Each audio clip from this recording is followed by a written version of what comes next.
ഭാരതം സ്വാതന്ത്ര്യലബ്ധി നേടിയിട്ട് 75 വർഷങ്ങൾ പിന്നിടുകയാണ്. പക്ഷേ ഇപ്പോഴും നമ്മുടെ രാജ്യത്തിന്റെ പല കോണുകളിലേക്കും ആവശ്യമായ എല്ലാ സൗകര്യങ്ങളും എത്തിപ്പെട്ടിട്ടില്ല എന്നത് വലിയ ഒരു യാഥാർത്ഥ്യം തന്നെയാണ്.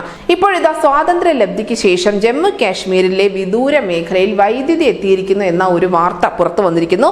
നിയന്ത്രണ രേഖയോട് സമീപമുള്ള കുപ്വാര ജില്ലയിലെ കെരാൻ സെക്ടറിലെ വീടുകളിലാണ് ഇപ്പോൾ വൈദ്യുതി പ്രകാശിച്ചത്.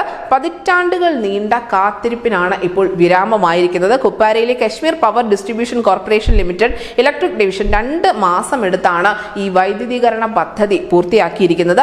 സമൃദ്ധ് സീമ യോജനയ്ക്ക് കീഴിൽ സ്ഥാപിച്ച 250 kV സബ്സ്റ്റേഷൻ കാശ്മീരിലെ ഡിവിഷണൽ കമ്മീഷണർ VK ഭിദുരി ഉദ്ഘാടനം ചെയ്തിട്ടുണ്ട്. ലഫ്റ്റനന്റ് ഗവർണറായ മനോജ് സിൻഹയ്ക്കും ജമ്മു കാശ്മീർ ഭരണകൂടത്തിനും ഈ പ്രദേശവാസികൾ വലിയ തോതിൽ നന്ദി പറയുന്നുമുണ്ട്. അടുത്തിടെയാണ് കശ്മീരിലെ ബന്ദിപ്പോര ജില്ലയിലെ ഗുര സെക്ടറിലും ജമ്മു കാശ്മീർ ഭരണകൂടം വൈദ്യുതി എത്തിച്ചത്. പാക് അതിർത്തിയോട് ചേർന്നുള്ള പ്രദേശത്ത് ഡീസൽ ജനറേറ്ററുകൾ വഴിയാണ് വിളക്കുകൾ പ്രകാശിപ്പിച്ചത്. എന്തായാലും പ്രദേശവാസികൾ ഒന്നടങ്കം ഈ വൈദ്യുതി എത്തിയ ഒരു സന്തോഷം അത് പങ്കുവെക്കുന്നുണ്ട്. അത്തരത്തിലുള്ള വീഡിയോ ദൃശ്യങ്ങളൊക്കെ ഇപ്പോൾ സമൂഹ മാധ്യമങ്ങളിൽ വ്യാപകമായി പ്രചരിക്കുന്നുമുണ്ട്.